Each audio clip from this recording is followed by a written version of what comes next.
Jack Miller stood alone on the observation deck of Lunar Base Alpha, staring at the vast blackness of space. His reflection in the glass showed a man with tired eyes and a stubborn jaw.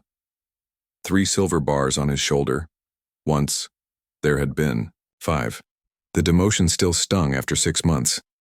"Pilot Miller," a voice called from behind him. "Your new assignment has arrived."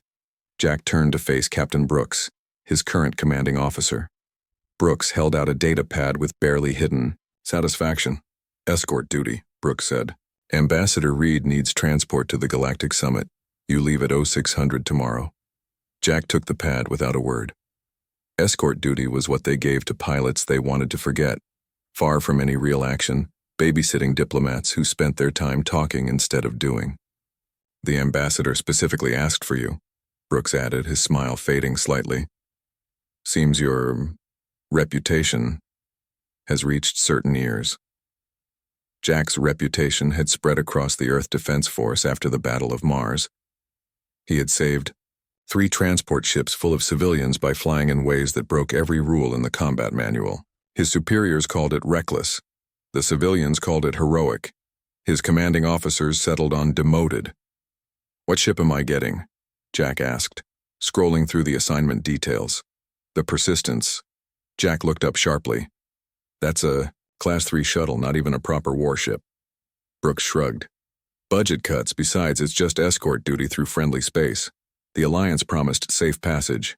The Alliance of Advanced Species had welcomed humans to the galactic community 5 years ago. Welcomed was the polite term in diplomatic circles. Tolerated was more accurate. To the older species who had been traveling between stars for thousands of years, humans were noisy children newly arrived at the adults' table. The next morning, Jack stood before the Persistence with growing doubt. The ship was small, with an outdated hull design and visible patch repairs. Ambassador Reed, a tall woman with silver hair and perfect posture, waited beside it. "Pilot Miller," she greeted him. "Your reputation precedes you." "So I keep hearing," Jack replied. "Ma'am, with respect, this ship isn't suitable for breaking rules." She raised an eyebrow. "I requested you specifically because you think differently. The Alliance considers humans primitive. I want them to remember we can be unpredictable, too." Jack studied her with new interest. "You're playing politics with my flying skills?" "I'm using every tool available," she corrected. "This summit will decide if humans get a real voice in galactic affairs or remain second-class citizens forever." 3 days into their journey through the neutral zone, Jack's unease grew. The ship's sensors were picking up strange energy readings that didn't match any known patterns. "Could be sensor ghosts," he told Reed as they studied the display. "This ship isn't exactly top of the line." "Or?" she prompted. "Or someone's using scramblers to hide their approach." Jack frowned at the screen. "But the Alliance promised safe passage, and pirates don't usually come this far into monitored space." The answer came 30 minutes later when 3 ships dropped, out of faster-than-light travel directly in their path. Their designs were angular and predatory, painted with red markings that identified them as free traders, the polite term for pirates in this sector. "Ambassador, secure yourself in the safety pod," Jack ordered, sliding into the pilot's seat. "Standard procedure is to surrender to pirates and wait for rescue." Reed was already strapping herself in. "And what will you do, Pilot Miller?" Jack's hands flew across the controls, bringing the ship's modest defenses online. "I never was good at standard procedure," the comm system crackled. "Human vessel, power down and prepare to be boarded. Resistance is not advised." Jack opened a channel. "This is a diplomatic vessel under Alliance protection. The ambassador to the summit is aboard." "Then the ambassador will make an excellent bargaining chip," the pirate captain replied. "Power down now or be destroyed." Jack cut the communication and turned to Reed. "They're too confident. Pirates would be more nervous about attacking a diplomatic ship."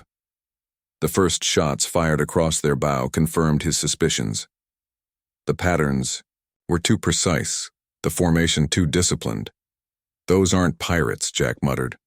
"They're military, disguised as pirates." He pushed the Persistence into a tight spin as energy beams carved the space where they had been. The ship groaned, under forces it wasn't designed to handle. "Can we outrun them?" Reed asked, her voice steady despite the situation. "No," Jack replied, studying the enemy formation. "But they expect us to try. They expect standard evasion patterns." Jack smiled grimly. "So let's show them something non-standard." He cut all forward thrust and fired the maneuvering jets in a pattern that sent the small ship tumbling backward while still moving forward from momentum. The pirate ships overshot their position, confused by the illogical maneuver. "What are you doing?" Reed gasped as the artificial gravity struggled to compensate. "Using physics," Jack replied. "They're flying by the book. I threw the book away years ago." He fired the ship's single-point defense laser, not at the enemy ships, but at a specific angle into empty space.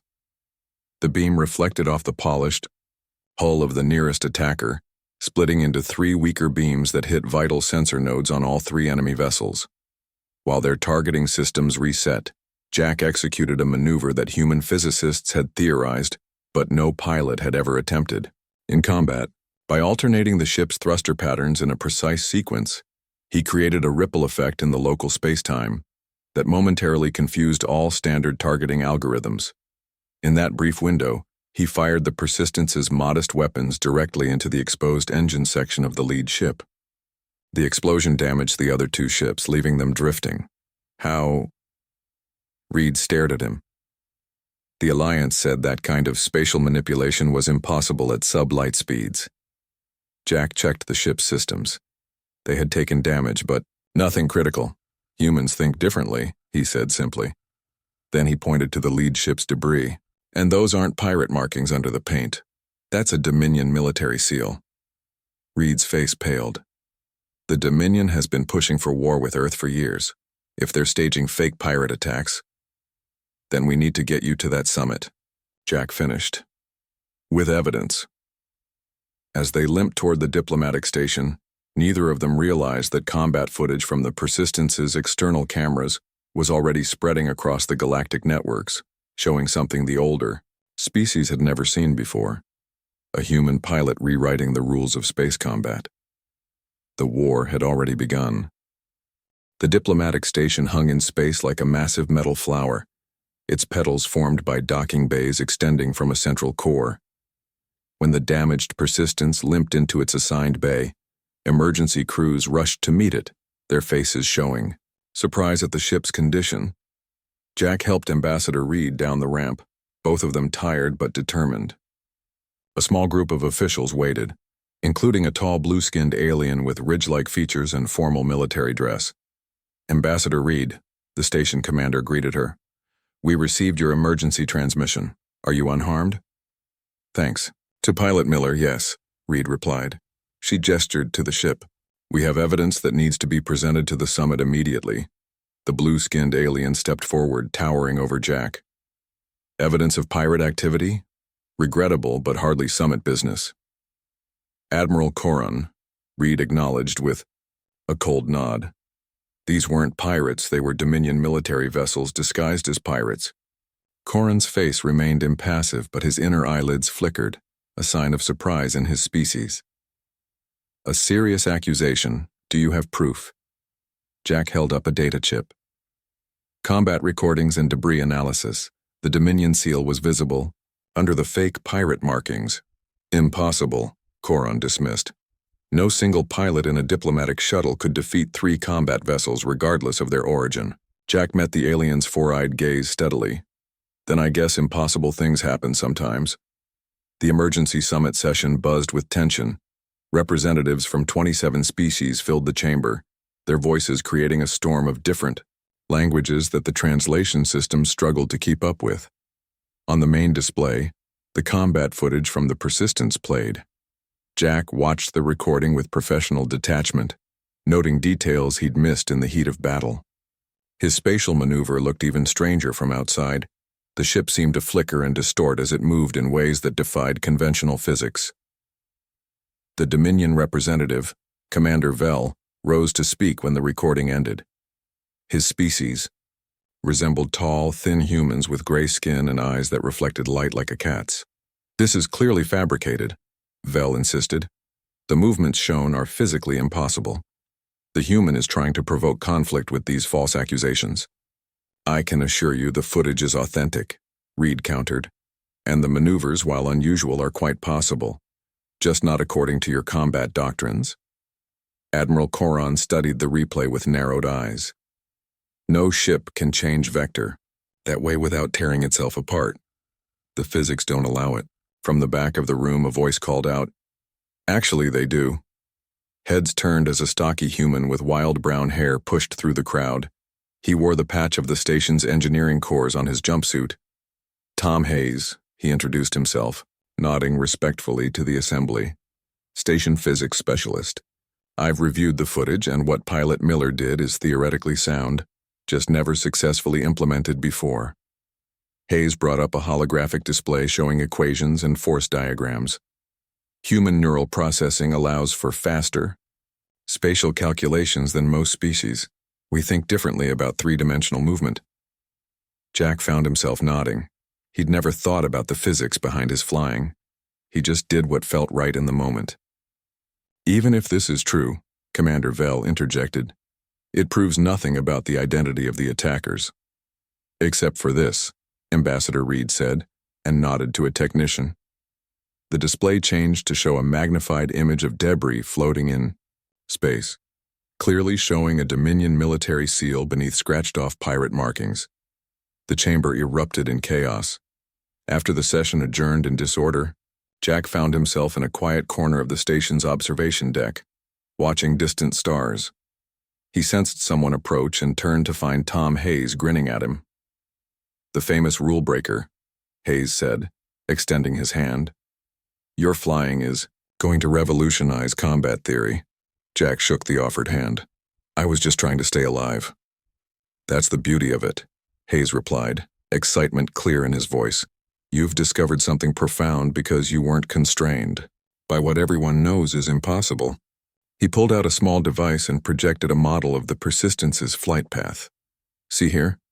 You created a localized distortion in space-time that the targeting systems couldn't predict. The Alliance races can't do that because their neural pathways process spatial relationships differently." "You're saying humans are special?" Jack asked skeptically. "I'm saying we're different," Hayes corrected. "Not better, just we see patterns others don't and miss patterns they see." A shadow fell across them. Admiral Coron had approached silently, his expression unreadable. "Your maneuver was unexpected," the Admiral admitted reluctantly. "In 300 years of combat experience, I have never seen such an approach." Jack wasn't sure if that was a compliment. "Necessity breeds innovation." "Perhaps." Coron's inner eyelids flickered again. "But innovation can be dangerous, especially when it spreads." He handed Jack a tablet showing feeds from across galactic networks. Jack's combat footage had leaked and gone viral. Discussions, analyses, and attempts to replicate his maneuvers were happening everywhere. "Human pilots across 3 sectors are already attempting to reproduce your techniques," Coron said gravely. "The Dominion sees this as a military threat." Before Jack could respond, alarms blared throughout the station. The emergency communication system activated. "Attention all personnel," the station commander's voice announced.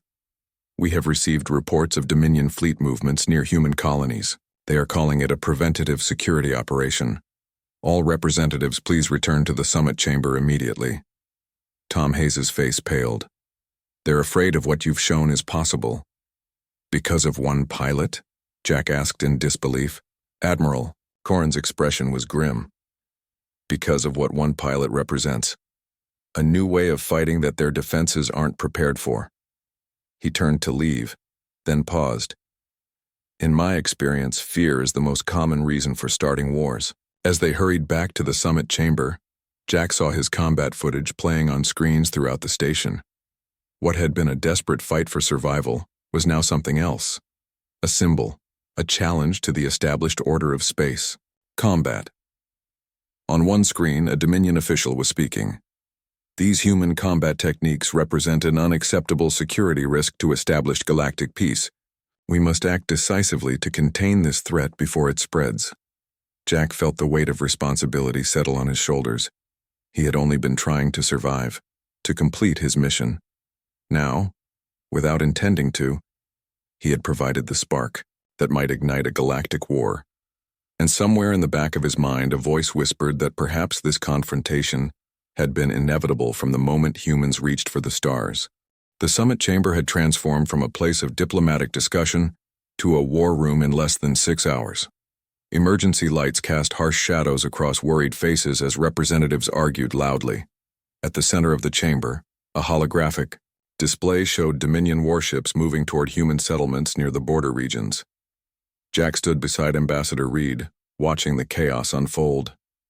The Dominion's representative, Commander Vell, had conveniently disappeared before the emergency session began. "They're calling it a security operation," Reed said, her voice tight with anger. 23 ships against farming colonies with no military presence. Admiral Coron approached them, his blue skin looking almost gray under the emergency lighting. "The Dominion Council claims they are neutralizing a strategic threat." He looked directly at Jack. "You? That's absurd," Tom Hayes protested, joining the group. "They're attacking civilians because of one pilot's defensive maneuver?" "Not the maneuver itself," Coron corrected. "What it represents. The footage of your battle has been viewed by millions across the galaxy. Human pilots everywhere are experimenting with new techniques based on your approach." Jack felt a cold weight in his stomach. "I didn't ask for any of this." "Few who change history ever do," Coron replied. The main display shifted to show a transmission from Earth Defense Headquarters.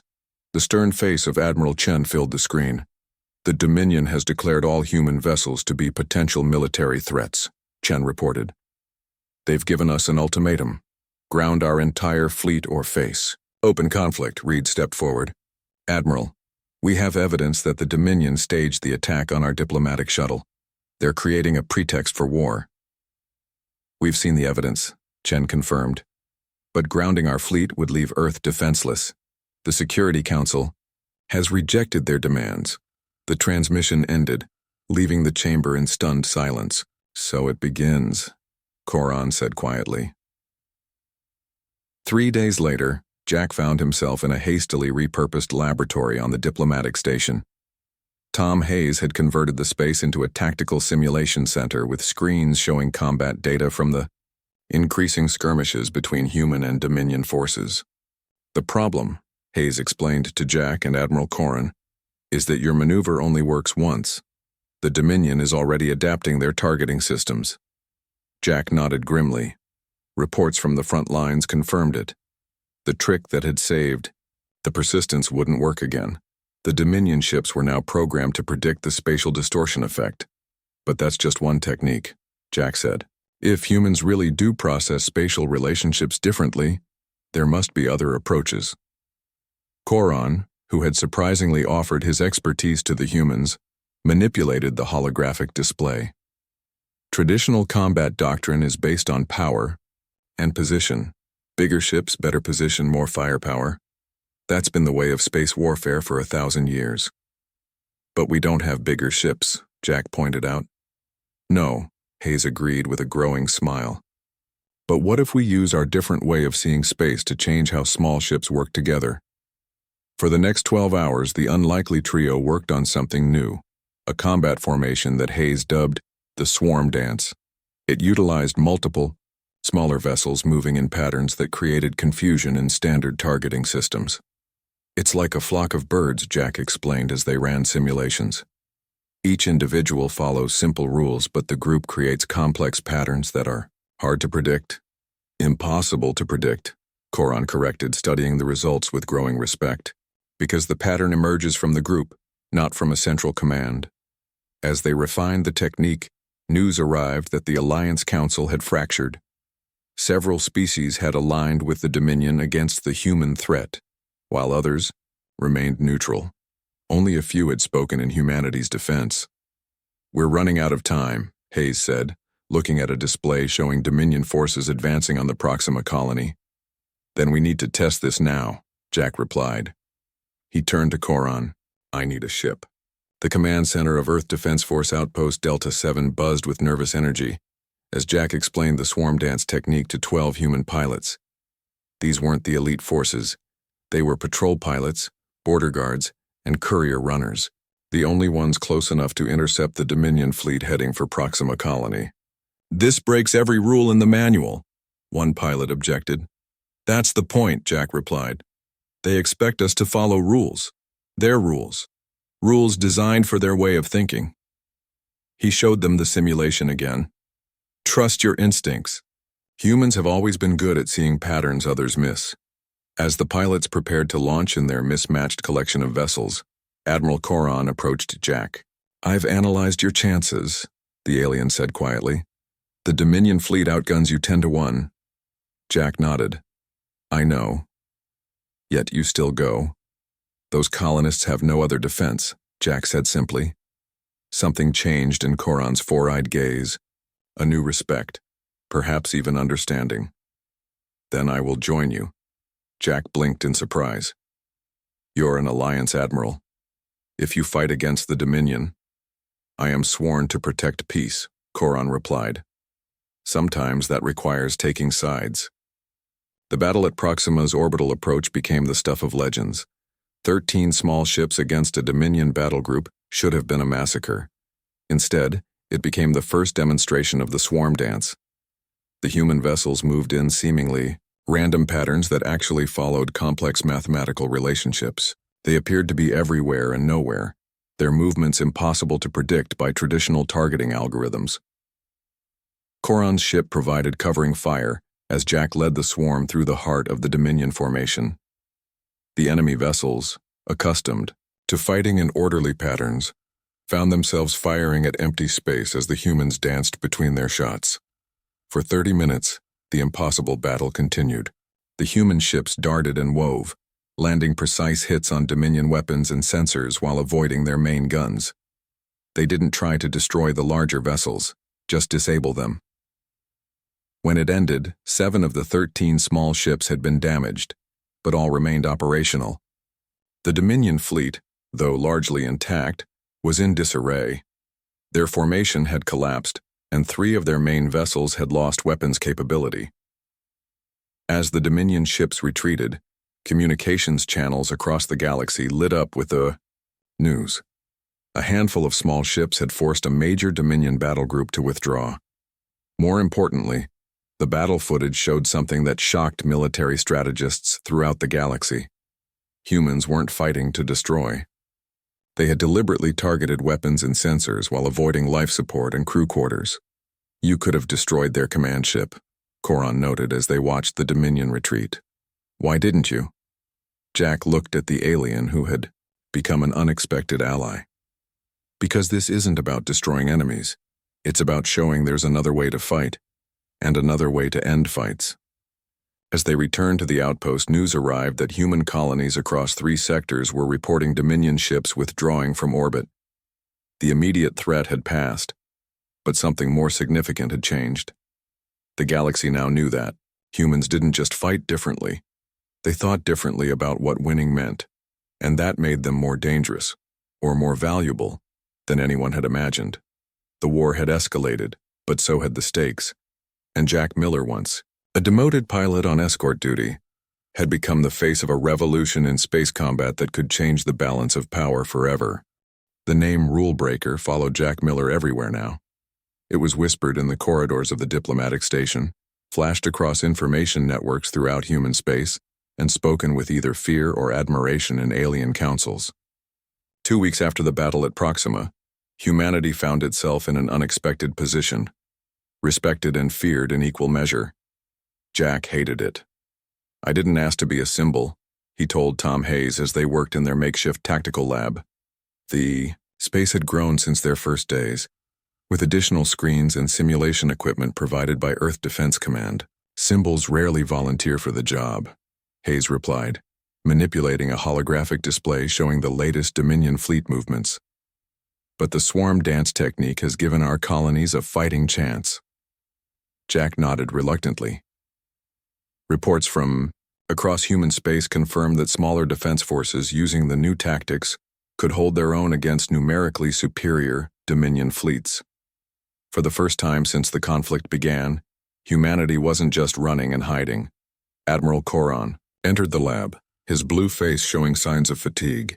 As the only Alliance admiral to openly side with humans, he'd been officially censured by his government but allowed to remain as an observer, a thin excuse that let him continue helping without his species officially taking sides. "They're adapting," Coron announced without preamble, transferring data to the main display. "The Dominion has developed specialized countermeasures for the swarm dance."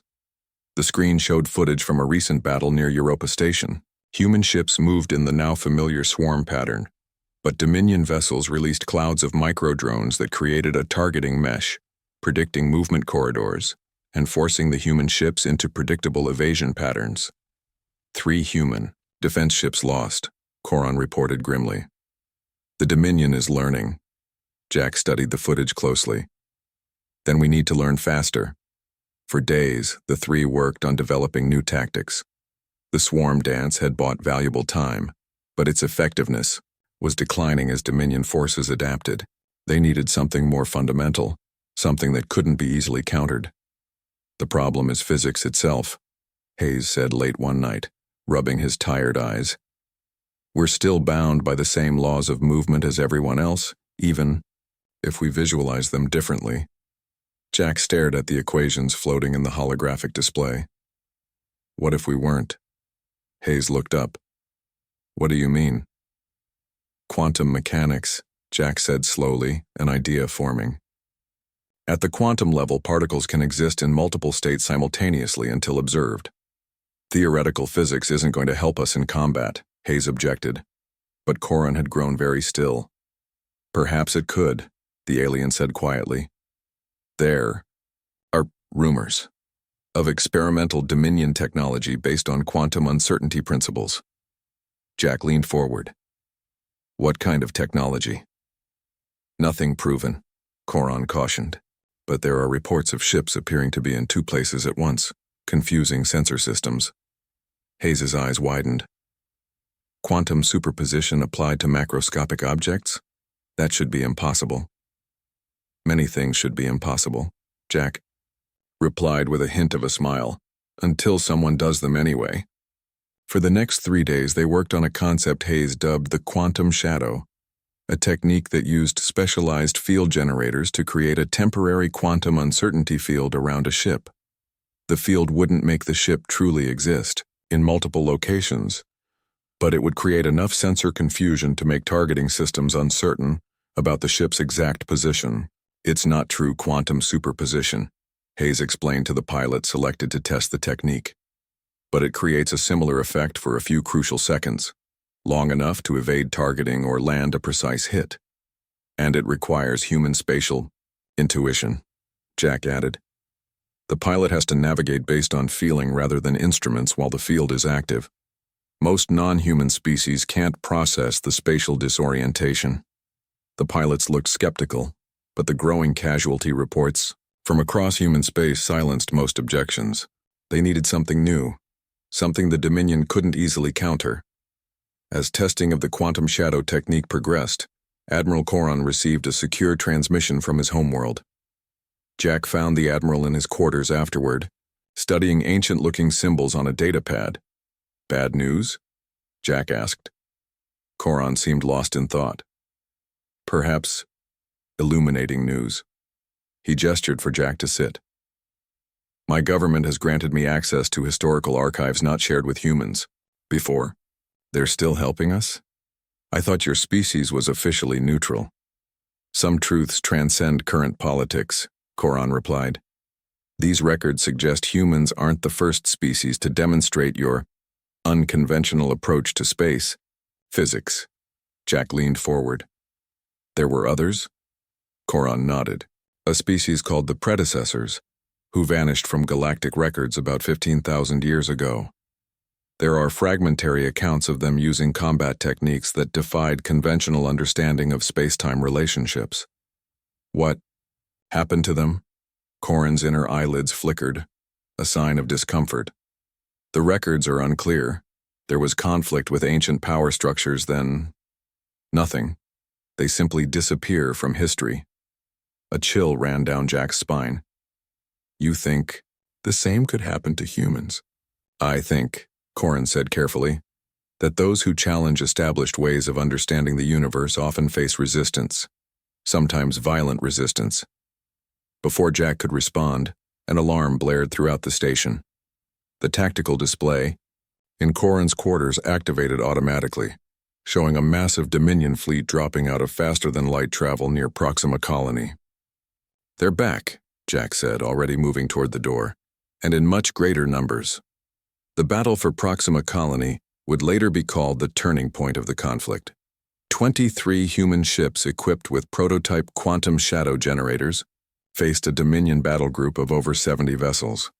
On paper, it was a hopeless mismatch, but for the first crucial minutes, the new technique worked perfectly. Human ships flickered in and out of sensor certainty, appearing to be in multiple locations at once. Dominion targeting systems failed to get clear locks, while the human pilots, navigating by instinct during the quantum uncertainty, landed precise hits on key systems. Jack led the defense from the newly commissioned ship Defiance, coordinating the human response while demonstrating the effectiveness of the quantum shadow firsthand. For 20 minutes, victory seemed possible. Then the Dominion adapted again. They switched to wide dispersal weapons that didn't require precise targeting, filling space with so much destructive energy that exact location became irrelevant. The quantum uncertainty field provided no protection against this brute force approach. Fall back to secondary positions, Jack ordered as the first human ships began to report critical damage. Proximity formation, focus fire on their command vessels. But it was too late for a coordinated response. The human squadron was scattered, their formation broken by the Dominion's overwhelming firepower. Jack watched in horror as ship after ship reported critical failures or went silent entirely. The Defiance shuddered as a direct hit overloaded its shields. Warning lights flashed across the bridge as systems failed. Quantum generator offline, the tactical officer reported. We're visible to all targeting systems. Jack made a split-second decision.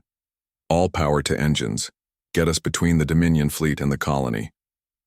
As the damaged ship limped into position as a makeshift shield for the civilian colony below, Jack opened a channel to all remaining human vessels. Defensive positions only, he ordered. Protect the evacuation transports at all costs. The battle had been lost, but as the remaining human ships formed a last defensive line around the civilian evacuation, something unexpected happened. The Dominion fleet, poised for the killing blow, hesitated. They're holding position, the sensor officer reported in disbelief. On the main communication channel, a transmission from the Dominion command ship appeared. The stern face of a high-ranking Dominion officer filled the screen. Your tactics are unconventional, human, the officer said. But even more unexpected is your willingness to sacrifice yourselves for non-combatants. Jack met the alien's gaze steadily. That's what soldiers do. We protect those who can't protect themselves. A long moment of silence followed. The evacuation ships will be granted safe passage, the Dominion officer finally said. But this colony is now under Dominion control. Any human military vessel remaining in the system after the evacuation will be destroyed. As the transmission ended, Jack slumped in his command chair. They had lost the battle in the colony, but the civilians would survive, and perhaps more. Importantly, something had changed in how the Dominion saw humanity. It wasn't just human combat tactics that were unexpected, it was human values. As the Defiance limped away from Proxima with the last evacuation ships, Jack knew that innovation alone wouldn't win this war. The Dominion would always adapt to new tactics eventually. They needed something more fundamental, something that would change the nature of the conflict itself. They needed to understand why the Dominion truly feared humanity's different way of thinking. The emergency council chamber aboard the Earth Alliance flagship Determination hummed with tense voices. 3 months had passed since the battle at Proxima Colony. The war had settled into a grinding stalemate. Humans continued to develop innovative tactics, and the Dominion continued to adapt. Neither side could gain a decisive advantage, but the human colonies were paying the heaviest price. Jack stood at the viewport, staring at the distant stars while Admiral Coron and Tom Hayes argued with Earth's military leadership. Dark circles marked Jack's eyes. He hadn't slept properly since Proxima. Every time he closed his eyes, he saw the ships lost under his command. The quantum shadow technique isn't enough, General Ward was saying. We need something more decisive. More destructive, you mean? Hayes countered. We've been down that path. The Dominion simply escalates in response. Jack turned from the viewport. Why do they fear us so much? That's the question we should be asking. The room fell silent as all eyes turned to him. They attacked us first, General Ward reminded him. They disguised their ships as pirates and tried to destroy a diplomatic vessel. But why? Jack pressed. What made them so afraid of humans that they risked galactic war to contain us?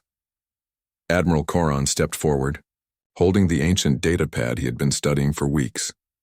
I believe I may have found an answer. He placed the pad on the central display table and holographic symbols filled the air above it, text in a language no human had seen before. These are records from the predecessor civilization I mentioned, Coron explained. My government granted full access to the archives after Proxima. What we found is troubling. The symbols shifted, forming patterns that the translation system struggled to convert. The predecessors were feared because they were what the ancient texts call pattern breakers, Coron continued. Beings who could perceive relationships in space-time that other species could not. The ancient powers feared this ability because it represented unpredictability.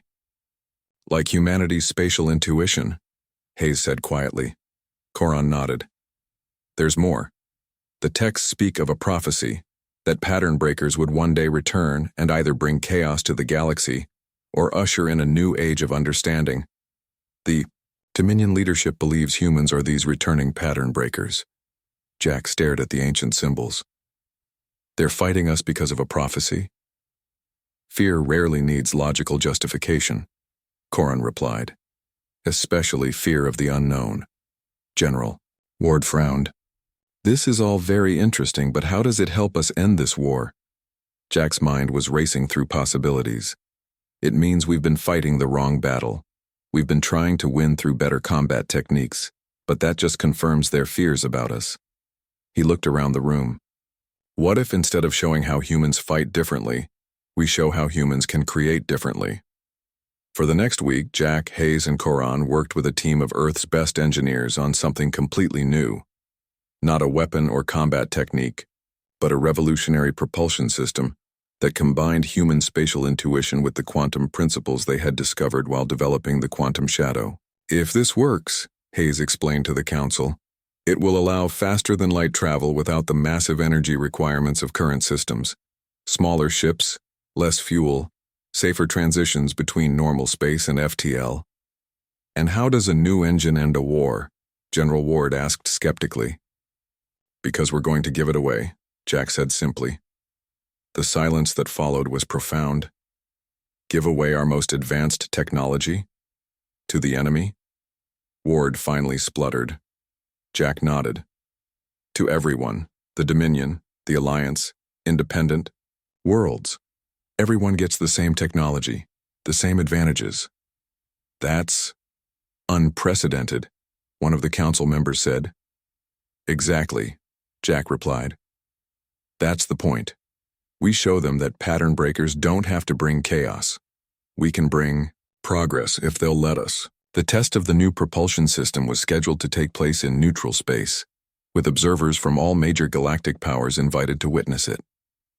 As preparations continued, long-range sensors detected a massive Dominion fleet approaching. The test site. They're not here to observe, General Ward warned. They're here to destroy the prototype before we can demonstrate it. Jack studied the tactical display. The human defensive fleet was outnumbered 3-1. Then we need to show them something else first. He turned to Coron. I need your help, and I need the Defiance ready to launch in 1 hour. The Defiance, repaired and upgraded since Proxima, moved ahead of the human defensive line as the Dominion fleet approached. Behind it, the prototype ship with the new drive system remained on standby. its revolutionary engine humming with potential. Dominion command vessel is hailing us, the communications officer reported. On screen, Jack ordered. The face of Commander Vel, the Dominion representative who had disappeared from the diplomatic station months ago, appeared on the main display. This demonstration will not proceed, Vel stated flatly. The pattern breaker. Technology must be contained. Jack met his gaze calmly. You've been fighting us because you think we'll bring chaos to the established order. What if you're wrong? The prophecy? Prophecies can be interpreted many ways, Jack interrupted. The text speaks of pattern breakers bringing either chaos or understanding. Which outcome happens depends not just on us, but on how you choose to respond to us. Vel's expression remained cold. Words will not deter us. The prototype will be destroyed. Jack nodded as if expecting this answer. Then perhaps a demonstration of a different kind will. He cut the transmission and turned to his tactical officer. Activate the quantum shadow. The Defiance's experimental system powered up, creating the now familiar quantum uncertainty field around the ship. But instead of using it to evade or attack, Jack ordered the ship directly toward the heart of the Dominion fleet. Sir? The helm officer questioned. Trust me, Jack said. And signal Admiral Coron. Execute Phase 2. As the Defiance approached the Dominion formation, something unexpected happened. The quantum field expanded, encompassing not just the human ship, but the nearest Dominion vessels as well. On all ships, sensors fluctuated wildly as the boundaries between them seemed to blur. What is happening? Vel demanded over an open channel, his voice betraying fear for the first time. We call it a quantum bridge, Jack replied. A shared state of quantum uncertainty between vessels. Right now, your ships and mine exist in a connected state. We can either emerge from it as enemies or as something else. In the strange quantum space between certainties, Jack could almost feel the presence of the Dominion crews, their confusion, their fear, but also their curiosity. In that moment of connection, understanding flowed both ways. You can destroy us, Jack continued, or you can join us in creating something new. The choice has always been yours. For a long moment, there was silence across all communication channels. Then, slowly, the Dominion weapons powered down. We will observe your demonstration, Vel finally said. The prototype ship with the new drive system performed flawlessly, transitioning to faster-than-light travel with less than a tenth of the energy required by conventional systems. More importantly, the detailed specifications and theoretical principles were transmitted to all observers simultaneously. No secrets, no hidden advantages. As the demonstration concluded, representatives from both the Dominion and Alliance requested emergency sessions to discuss the implications. For the first time since the conflict began, genuine diplomatic talks replaced military posturing. 1 week later, Jack found himself back on the observation deck of the diplomatic station, where everything had started. Admiral Coron joined him, watching as ships from dozens of species moved through nearby space, no longer in combat formations but in orderly traffic patterns. The quantum bridge was a significant risk, Coron observed. You had no way of knowing how they would react to such intimacy with a human ship. Jack smiled faintly. Sometimes you have to break the rules of engagement entirely. The provisional peace accord is holding, Coron noted. The Dominion has withdrawn from human colonies, and your government has shared the propulsion technology as promised. And the prophecy about pattern breakers? Coron's inner eyelids flickered, an expression Jack now recognized as amusement. Reinterpreted, as prophecies often are. Now they say pattern breakers were meant to challenge existing patterns so new ones could emerge, not to bring chaos but to prevent stagnation. Jack gazed out at the stars. And the truth? Truth is rarely simple, Coron replied. Humans do think differently than most species. That makes you unpredictable, which can be frightening. But it also makes you innovative, which can be valuable. The galaxy needed both perspectives, the stability of established patterns and the creativity to break them when necessary. A small ship approached the station, the first vessel built by a joint human Dominion engineering team, using the new propulsion system combined with Dominion defensive technology. "What will you do now?" Corin asked. The pilot who rewrote, "The rules of space combat has become something of a legend," Jack smiled. "I think I'd like to teach, not just humans, but anyone who wants to learn a different way of seeing space." Corin nodded approval. The new Interspecies Flight Academy would welcome such an instructor. As they watched the joint-designed ship dock smoothly with the station, Jack thought about how a desperate maneuver to save one small diplomatic vessel had cascaded into a war and then into an unexpected peace. The rules of space combat had indeed been rewritten, but so had the rules of space cooperation. And perhaps that had been the point all along. Not to win through destruction, but to show that seeing the universe differently didn't have to be a threat. It could be the greatest gift one species could offer another. Behind them, the first class of the new academy, pilots from 20 different species, including both humans and Dominion, waited to learn how to see space through each other's eyes. The war was over. The learning had just begun,